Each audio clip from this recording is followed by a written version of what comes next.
믿음, 하나님의 은혜를 나누는 것이라는 제목으로 함께 은혜의 말씀을 나누려고 합니다. 우리 잠깐 지난주 이야기의 끝머리를 좀 이야기하면서 오늘 말씀을 이어가길 원하는데요. 지난주에 아람 군대가 사마리아를 에워싸서 그곳에 극심한 무엇이 일어나게 되었죠? 식량난이 일어나게 돼서 정말 비극적인 사건이 등장하죠. 어떤 사건이 등장해요? 먹을 것이 없어서 자기의 아들을 식량으로 취하는 아주 비극적인 사건이 초래됩니다. 이 모습을 본 이스라엘 왕은 옷을 찢으면서 아주 괴로워하는 가운데서 이 모든 책임을 누구에게 전가하기 시작했죠? 하나님의 사람 엘리사에게 전가하게 되었어요. 그러면서 그를 죽여야겠다라는 그런 생각까지 하는 와중에 오늘 엘리사는 그 이야기를 듣고 어떻게 반응하는지부터 오늘 7장 말씀이 시작되는데요. 우리 한번 1절을 읽어보겠습니다. 1절이요. 시작. 엘리사가 이르되 여호와의 말씀을 들을지어다. 여호와께서 이르시되 내일 이맘때에 사마리아 성에서 고운 밀가루 한 쌀을 한 세겔로 매매하고 보리 두 수알을 한 세겔로 매매하리라 하셨느니라. 2절 또 읽어볼게요. 시작. 그때 왕이 그의 손에 의지하는 자 곧 한 장관이 하나님의 사람에게 대답하여 이르되 여호와께서 하늘의 창을 내신들 어찌 이런 일이 있으리요 하더라. 엘리사가 이르되 내가 내 눈으로 보리라. 그러나 그것을 먹지는 못하리라 하니라. 아멘. 이스라엘 왕은 절망을 말했어요. 그러나 엘리사는 무엇을 말했어요? 희망을 말했어요. 소망을 말했어요. 회복을 말했어요. 1절과 2절은 어떤 것이냐면 아람 군대로부터 포위됐던 사마리아가 이제 풀림에서 해방되어서 쉽게 말하면 그 극심한 무슨 식량난이 있을 수밖에 없었던 이유가 무엇이죠? 물가가 치솟았던 것이죠. 왜냐하면 희소성의 원리 때문에 너무 먹고 살 수 있는 것이 없다 보니까 물가가 치솟았는데 이제 아람 군대가 퇴각함으로 그 물가들이 안정되고 하나님께서 회복을 명해해 주실 거라고 무엇하는 거예요? 약속, 하나님의 약속을 사람들에게, 이스라엘 왕에게 선포하는 장면이 나옵니다. 그에 이어서 또 등장하는 인물이 누구죠? 어떤 환자들이 등장하죠? 3절에 나병 환자 4사람이 등장해요. 나병 환자는 어떤 사람입니까? 당시 그 사회로부터 격리되어 있는 소위 부정한 자라는 사람인데 이 사람들도 육신의 옷을 입고 있기 때문에 어떤 것에 허덕이는 거예요? 먹고 사는 문제에 허덕인 거예요. 우리가 이렇게 죽을 수 있느냐는 것이죠. 그러면서 결론을 내린 것은 우리가 어느 진영으로 가자? 아람 군대의 진영으로 가서 거기서 무엇하자? 항복하자. 그러면 그들이 우리를 살려주면 무엇은 입에 풀칠은 할 수 있으니까 우리가 항복하자. 어떻게 보면 의리도 없는 사람이죠. 나만 먹고 살겠다라고 백기투항하는 것과 다르지 않습니다. 배신자의 모습이면서 부정한 자의 모습, 두 가지의 모습을 보이는데요. 근데 어찌된 일인지 5절 끝에 보니까 그곳에 한 사람도 없다라는 거예요. 무엇이에요? 그 아람 군대 진영들이 다 어디를 갔는지 사라지고 말았다는 것이에요. 근데 이것은 누구의 역사하심이라고요? 6절에 보니까 하나님의 역사하심. 오직 전쟁은 누구에게 속한 것이다? 하나님께 속한 것이다. 이것을 취하는 것이 무엇이다? 믿음이다 라고 여러분들에게 말씀드린 적이 있는데 주께서 다 이미 교통질서를 해주셨어요. 6절에 보니까 아람 군대로 무슨 소리가 들리게 했어요? 병거의 소리, 6절을 보세요. 병거의 소리, 말소리, 큰 군대의 소리를 들리게 해주신 거예요. 그 소리를 듣고 나서 어떻게 된 거예요? 두려움에 떨게 된 거예요. 아, 이스라엘 왕이 햇사람들의 왕들과 애굽상들과 같이 연합전선을 펴서 우리를 뭐하러 왔다? 무찌르러 왔다라고 그렇게 생각하게 된 거예요. 그래서 두려움에 떨어서 도망가 버린 것입니다. 여러분, 모든 전쟁은 누구에게 속했다고요? 하나님께 속했어요. 이것을 취하는 것이 믿음이래요. 우리의 인생도 전쟁과 다르지 않지 않습니까? 그 상황 속에서 내가 앞서 행하는 것이 아니라 내가 일하면 내가 일하는 거지만 내가 하나님께 기도하면 누가 앞서 행하신다? 하나님께서 앞서 행하시는, 오직 전쟁에 능하신 하나님이 우리의 삶을 이끌어 가시기 때문에 이것을 전적으로 신뢰하는 것이 무엇이라고요? 믿음이라는 것이에요. 지난번에 이스라엘 백성들에게 전쟁은 하나님께 속한 것이다 라는 그 증거로서 그 사환에게 무엇을 보여주셨죠? 하나님께서 불말과 불병거를 보여주시고 또 아람 군대의 눈을 어떻게 해주셨죠? 가려주시는, 이 모든 배후에 누가 계신 거예요? 하나님이 계신 거예요. 여러분의 인생의 배후에 누가 계시다고요? 하나님이 계시다. 그분을 신뢰하십시오. 그분의 선하심과 인자하심을 의지하십시오. 그분이 여러분을 선하게 인도해 주실 줄 믿습니다. 그래서 두려움에 떨어서 7절 끝에 목숨을 구하기 위해서 다 어떻게 했다고 표현하고 있어요? 7절 끝에 도망하였느니라. 다 도망가 버렸어요. 그러니까 뭐예요? 빈 집만 남은, 예를 들면 빈 집만 남고 사람은 없는, 그 진영은 있지만 사람은 없는 거예요. 그래서 그때 8절에 나병 환자들이 장막에 들어가서 무엇을 찾는 거예요? 먹을 거를 찾는 거예요. 그러니까 먹을 게 막 있는 거죠. 먹을 게 전쟁 물자들이 있는 거죠. 거기서 먹고 또 감추고 또 취하고 있는 와중에 9절에 이들이 이런 이야기를 합니다. 친구들에게 서로 말하되 우리가 이렇게 해서는 안 될 것 같다. 우리가 이렇게 해서는 안 될 것 같다. 무엇이 있는 거예요? 일말의 양심이 있는 거예요. 우리가 이스라엘 사람으로서 비록 우리가 부정한 자로 사람들에게 취급을 받는 자지만 우리가 운명 공동체인데 우리만 먹고 살자고 이러면 안 되고, 이 복된 소식, 이 구원의 소식, 이 회복의 소식을 가서 동네에 가서 뭐하자? 전하자. 전하지 않으면 우리가 누구로부터 벌을 받을 수 있겠다? 하나님으로부터 벌을 받을 수 있겠다. 이렇게 말하는 거예요. 9절 끝에 우리가 이렇게 해서는 안 되겠다. 아름다운 소식이 있는 날이거든 우리가 침묵하고 있도다. 만일 밝은 아침까지 우리가 침묵하고 전하지 않으면 벌이 우리에게 미칠 것이다. 복된 소식, 복음, 회복의 날을 우리가 선포하자라고 이렇게 나병 환자들이 이제 의견을 모으기 시작했습니다. 그래서 성문에 누구에게 갔어요? 10절에 보니까 성문의 문지기에게 가서 아람 군대가 다 퇴각하고 거기에 아무도 없으니 이제 우리가 그곳에 가서 먹을 것들을 취하고 다시 살 수 있습니다 라고 이제 이야기를 했더니 그 문지기가 또 누구에게 이야기를 하는 거예요? 11절에 왕궁에 있는 자들에게 말하는 거예요. 그러니까 왕과 신하에게 그 소식이 전해졌는데 12절에 보니까 왕은 그것을 고지고대로 믿어요, 안 믿어요? 12절에 보니까 그것을 고지고대로 믿질 않아요.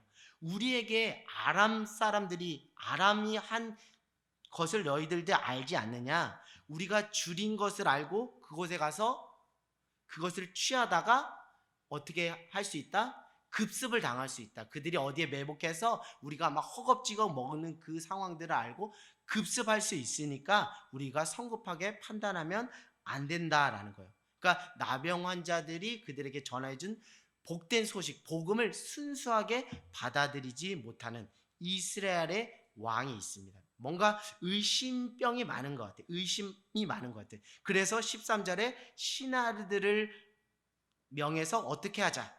정탐하자. 진짜 퇴각한 거 맞는지 정탐하자 해서 14절에 실제로 정탐을 하는데 결과는 어때요? 어떻습니까? 사람이 있어요? 없어요? 없는 거예요. 사랑하는 여러분, 보기 때문에 믿는 것입니까? 믿기 때문에 보이는 것입니까? 우리 믿음의 사람은 어떤 편을 택해야 될까요? 보기 때문에 믿는 것입니까? 믿기 때문에 보는 겁니까? 믿기 때문에 보는 거예요. 이해되기 때문에 믿는 것입니까? 믿기 때문에 이해가 되는 것입니까? 믿기 때문에 이해가 되는 거예요. 도마야, 보지 않고 믿는 것이 복되다. 할렐루야. 도마야, 보지 않고 믿는 것이 복되다. 도마야, 이해하지 않고 믿으면 이해가 되는 그 영적인 원리를 너는 취하렴. 오늘 우리에게 말하는 거예요. 현대 매스컴과 문명 발달의 이 시대 가운데, 시각적인 것을 선호하는 이 시대 가운데 오늘 우리에게 요구되고 도전되는 믿음은 보지 않고 믿는 믿음이 복되다는 거예요. 사랑하는 여러분, 믿으니까 보여지는 하나님의 나라, 믿으니까 보여지는 하나님의 역사하심, 믿으니까 보여지는 하나님의 행하실 일들, 그것들을 우리가 보고 믿음으로 취하고 선포하는 저와 여러분 모두가 되기를 주님의 이름으로 소망합니다. 그리하여 믿음 없는 자가 되지 말고 믿음 있는 자가 되기를 주님의 이름으로 간절히 소망합니다. 자, 그리하여서 결국 사람들이 이제 어디로 가게 된 거예요? 그 진영에 가서 이제 먹을 것들을 이제 뭐 하게 되죠? 취하게 되니까 무엇이 회복되는 거예요? 시장 경제가 회복되는 거예요. 시장 경제가 회복됐다는 건 뭐예요? 물가가 치솟던 것들이 물가가 안정화되는다는 거예요. 16절, 17절이 그 이야기를 하는 거예요. 근데 16절, 17절은 어디서 많이 본 구절이죠? 어디서 본 구절이죠? 1절과 2절에 누가 이미 그 선포를 했죠? 하나님의 사람 엘리사가 이미 선포를 한 거예요. 결국 하나님의 약속은 반드시 무엇된다? 성취된다. 응한다. 그래서 말씀 1.1획도 땅에 떨어지지 않는다는 거예요. 그렇기 때문에 우리가 말씀을 없인 여길 수 없고 가볍게 여길 수 없고 소중히 여길 수밖에 없다는 거예요. 결국 믿음이라는 것은 다른 게 아니에요. 하나님의 약속이 반드시 성취될 것이라는 그 확신을 가지고 살아가는 것이 무엇이라고요? 믿음이래요. 그런 편에서 보면 누구보다, 이스라엘 왕보다 당시 사람들로부터 멸시와 천대를 받던 누가, 나병 환자가 더 나은 믿음이었겠다라는 생각이 됩니다. 사랑하는 여러분, 환경을 붙잡을 거예요? 사람을 붙잡을 거예요? 급변하는 세상의 변화를 붙잡을 거예요? 트렌드를 붙잡을 거예요? 그렇지 않습니다. 푸른 마르고 꽃은 시드나 하나님의 말씀은 영영이 서리라. 말씀은 우리에게 커버넌트 언약 약속이에요. 이 약속으로 성취되어 오신 분이 누구라는 거예요? 예수 그리스도. 하나님께서 우리에게 약속하시다. 내가 반드시 너를 치유하리라, 너를 회복하리라, 너를 구원하리라. 그래서 그 약속으로 완전하게 성취되어 우리 가운데 사랑의 완전체로 오신 분이 누구예요? 예수 그리스도라는 거예요. 결국 대강절을 맞이하면서 대강절을 보내면서 여러분 그런 은혜들이 우리 안에 있기를 원합니다. 하나님의 약속은 하나님의 때에 1.1획도 땅에 떨어지지 않고 반드시 응하고 성취된다. 하나님 그 말씀으로 우리가 위로를 받고 소망을 얻는 저와 여러분 모두가 되기를 주님의 이름으로 소망합니다. 결국 무엇이에요? 물가는 안정되었고 그 하나님의 사람이 왕에게 말한 것처럼 어떻게 되었어요? 그 장관이 처음에 장관이 어떻게 여겼죠? 우습게 여겼죠. 이것을 우습게 여겼죠. 하늘에 하나님께서 무엇을 낸들? 창을 낸들 이 문제를 해결할 수 있겠느냐 했지만 결국 하나님은 문제보다 크신 하나님은 문제를 해결해 주심으로 결국 2절에 말한 것처럼 너는 너의 눈으로 보지만 그 음식들은 먹지 못하리라 한 것처럼 먹었나요? 먹지 못했나요? 먹지를 못하고 그 성문에서 누구에게?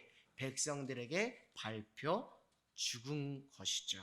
사랑하는 여러분, 오늘 저는 믿음, 하나님의 은혜를 나누는 것이라는 제목으로 여러분과 은혜를 나누고 있어요.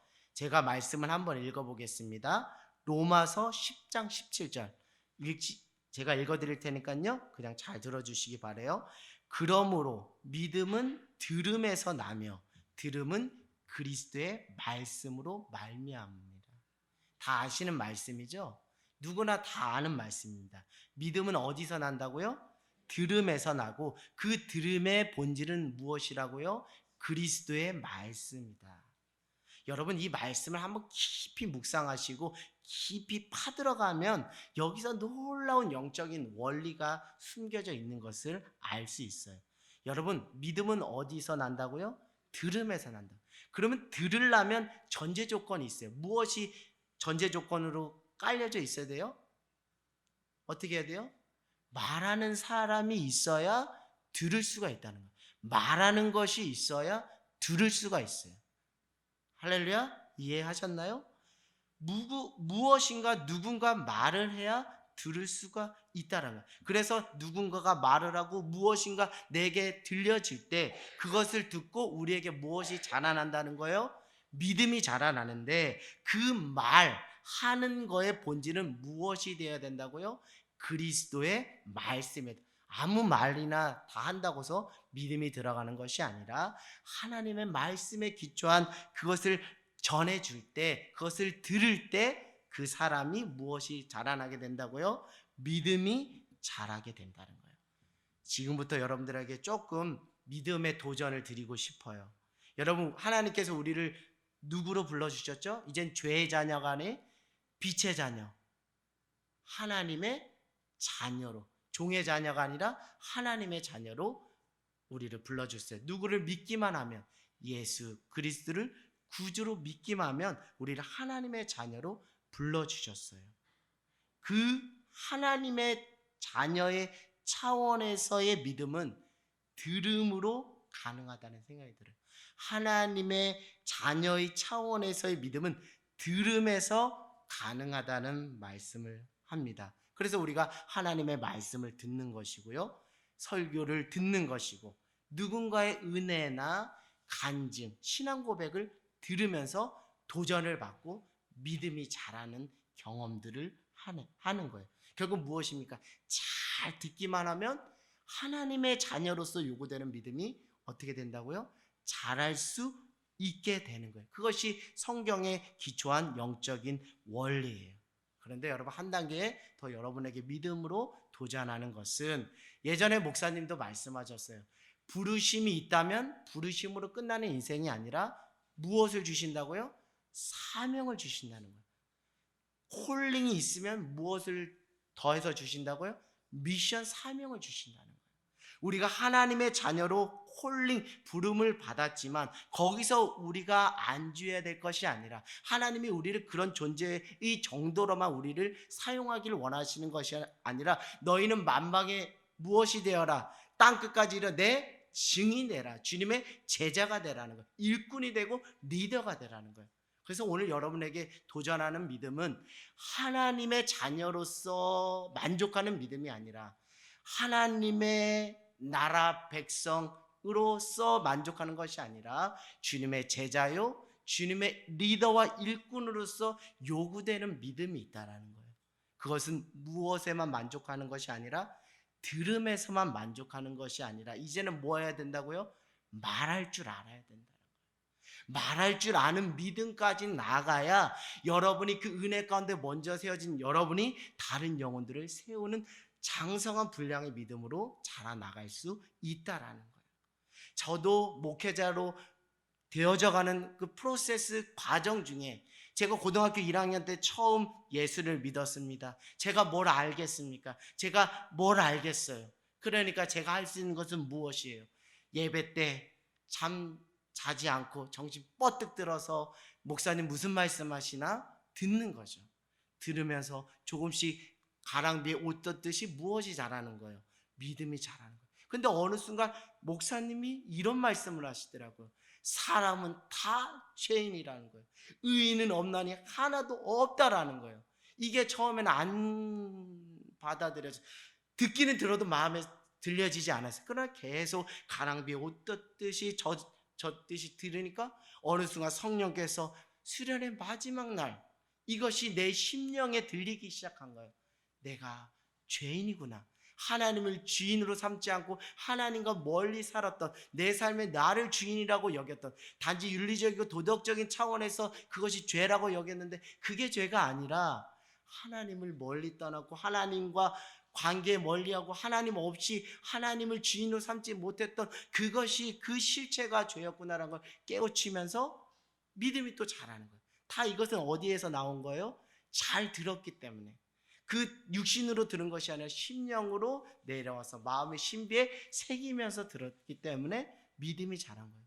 그런데 하나님께서 무슨 계획과 뜻이 있길래, 날 향한 무슨 계획과 섭리가 있길래 듣는 자리에만 만족하지 않고 말하는 자리로 나를 인도해 가시더라고요.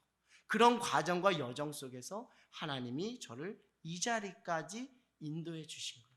그래서 저는 듣는 것도 하는 자이지만, 들음으로 믿음이 자라는 자이지만, 동시에 하나님 나에게 주신 믿음이 있고 사명이 있다면 누군가의 인생을 깨고 누군가의 영혼을 세우는 차원에서 너가 말해야 될 때는 정말 말했으면 좋겠다.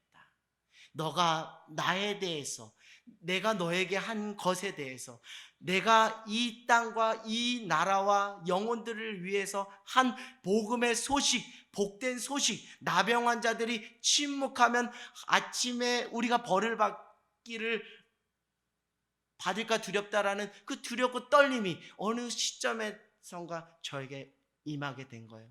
그러면서 하나님께서 저에게 입술을 열어서 하나님의 은혜가 무엇인지, 하나님의 말씀이 무엇인지, 내 삶 가운데 경험되어진 하나님이 무엇인지, 이제는 듣는 자리가 아니라 뭐하는 자리로, 말하는 자리로 나를 사용하시다는 거예요. 그 과정이 주님의 일꾼이요, 주님의 제자요, 리더로 세워져 가는 과정이었어요. 이것은 여러분 입술로 고백하는 만큼 여러분에게 믿음이 들어가는 줄 믿습니다.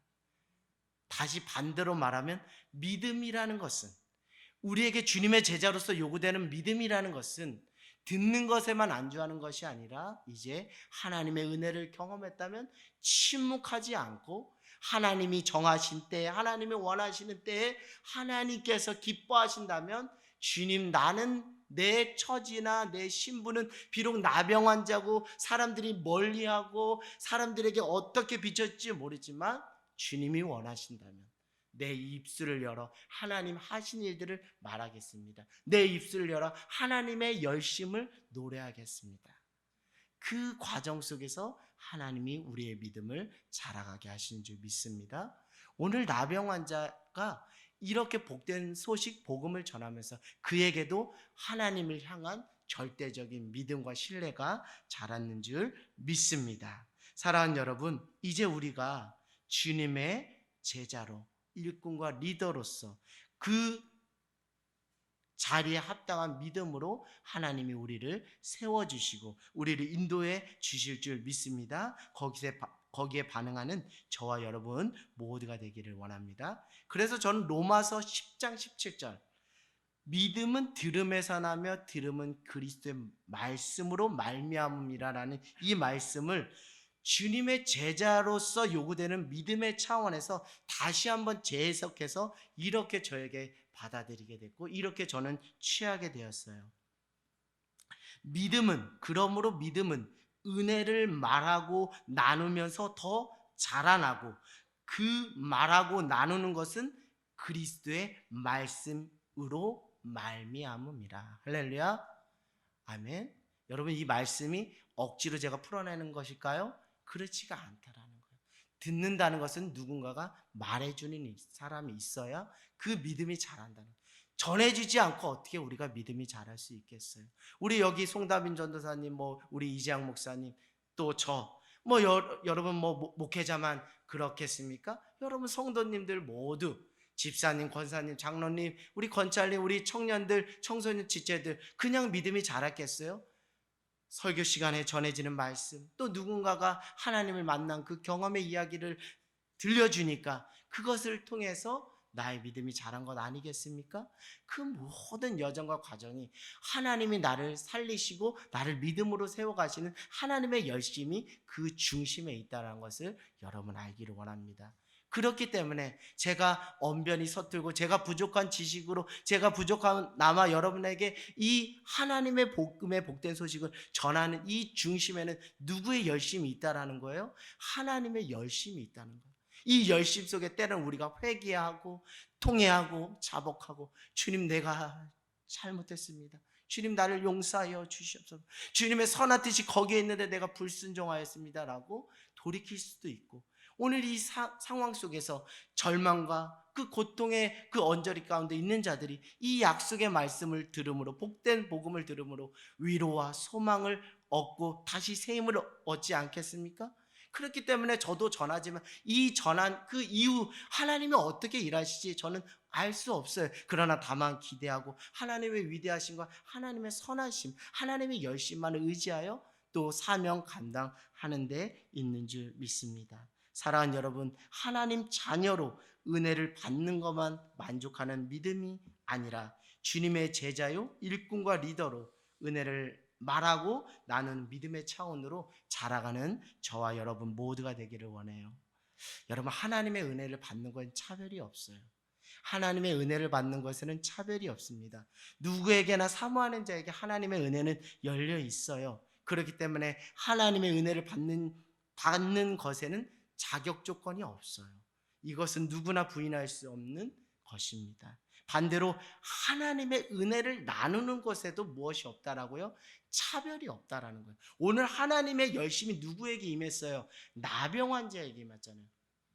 사회적으로 격리되어 있는 이 나병 환자에게도 하나님의 열심이 임해서 너 나병 환자야, 복음의 복된 소식, 구원의 소식 전하렴, 이렇게 하나님께서 명하셨잖아요.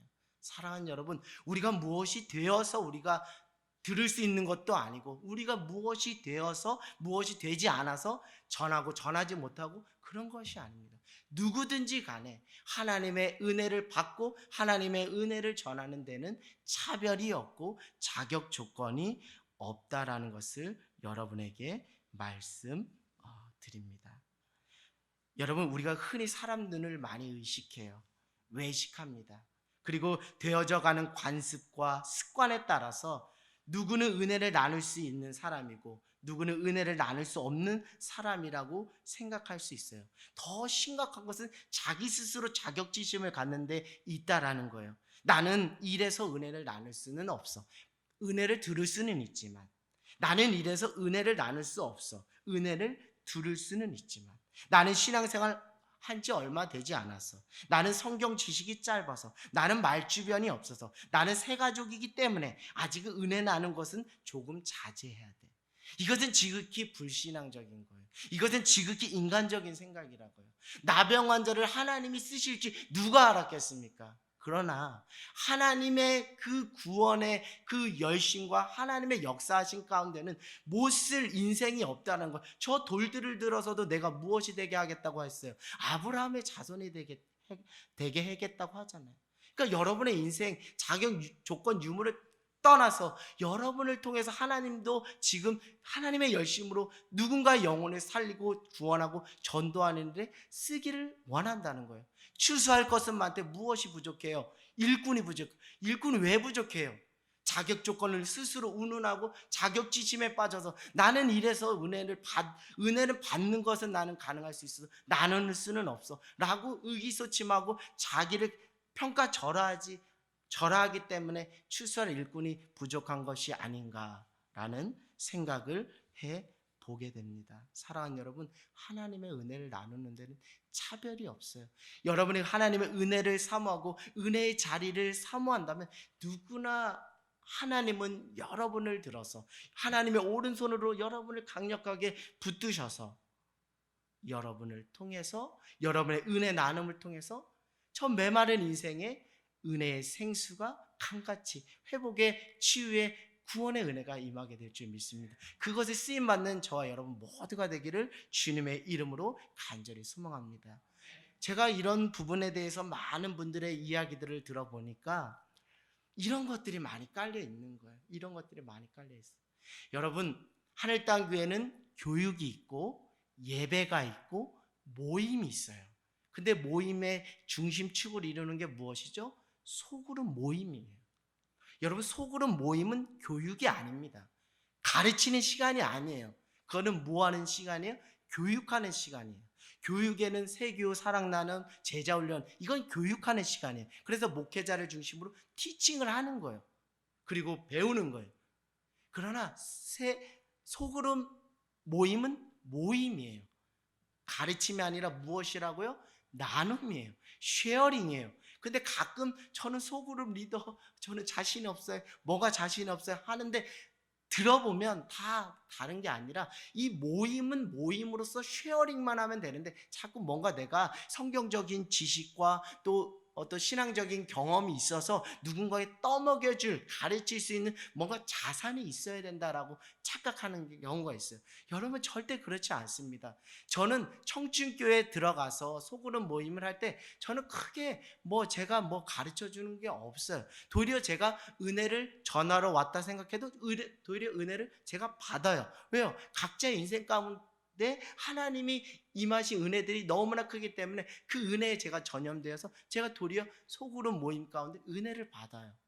사랑하는 여러분, 가르치려고 들면 모임이 될 수가 없어요. 그것은 차라리 교육이 그것에 맞는 것이죠. 사랑하는 여러분, 나누십시오. 그것은 자격이 없어요. 그냥 여러분이 만난 하나님, 여러분이 경험한 은혜, 그것만 나누면 다른 사람의 인생을 살릴 수가 있다라는 거예요. 그 인생의 회복의 마중물로 여러분들이 사용될 수 있다라는 것을 저 모두 알기를 원합니다. 그럼에도 불구하고 또 빼시는 분들이 있어요. 또 뺄 수도 있어요. 그러나 여러분, 하나님의 은혜를 받고 전하는 것에 차별을 두는 여러분, 이것은 무슨 사건을 부정하는 것과 다르지 않아요?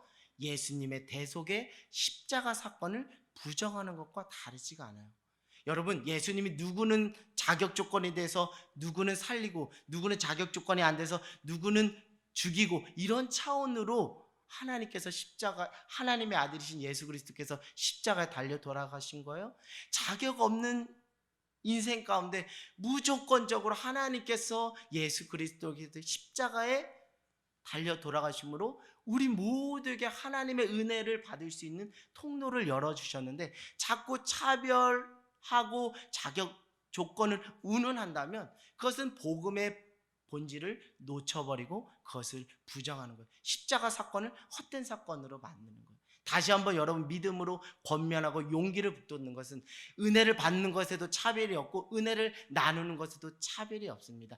하나님이 여러분에게 주신 은혜가 있다면 한 톨의 은혜가 있다면 그것을 나누십시오. 놀라운 일이 일어납니다. 여러분에게도 은혜가 은혜되고 한 영혼에게도 은혜가 은혜되는 놀라운 은혜가 있는 줄 믿습니다.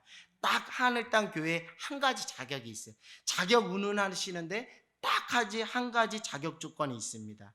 그것은 다른 게 아니에요. 나는 아무것도 아닙니다. I'm nothing. 나는 아무것도 아닙니다라고 고백할 줄 아는 것. 오직 하나님의 은혜뿐입니다라고 고백할 줄 아는 것. 따지자면 그거 한 가지 제가 말씀드릴게요. 그것만 있으면 충분하다는 거예요. 나는 아무것도 아니에요. 나된 것은 다 하나님의 은혜예요. 이거 고백만 한다면 누구에게나 하나님의 은혜가 나누고 받는데 항상 열려 있다라는 것을 여러분 알기를 원합니다. 여러분, 우리가 이런 마음으로 좀 살아갔으면 좋겠어요. 내가 받은 은혜를 나눔으로 한 영혼이 살아날 수만 있다면, 내가 받은 은혜를 나눔으로 한 영혼이 죽게 돌아올 수만 있다면, 여러분, 저는 오늘 우리가 이런 기도를 드렸으면 좋겠어요. 주님, 내 입술을 열어주세요. 내 입술을 열어주세요. 그 전에 마음을 열어달라고 또 기도해야겠죠. 내 마음과 입술을 열어 고백할 수 있는 용기 있는 믿음 되게 해 주시옵소서. 그 믿음으로, 그 은혜로 다른 영혼들을 주께로 인도하고 전하는 자가 될 수 있도록 주님 역사하여 주시옵소서. 이런 마음과 이런 고백이 있다면 하늘 땅 교회는 리빙 처치, 살아있는 교회가 될 줄 믿습니다. 이런 교회가 바로 생명력 있는 교회일 줄 믿습니다. 우리 한번 말씀 제목 읽고 말씀을 마치겠습니다. 믿음, 하나님의 은혜를 나누는 것. 믿음으로 세워져 나가는 저와 여러분 모두가 되기를 원합니다.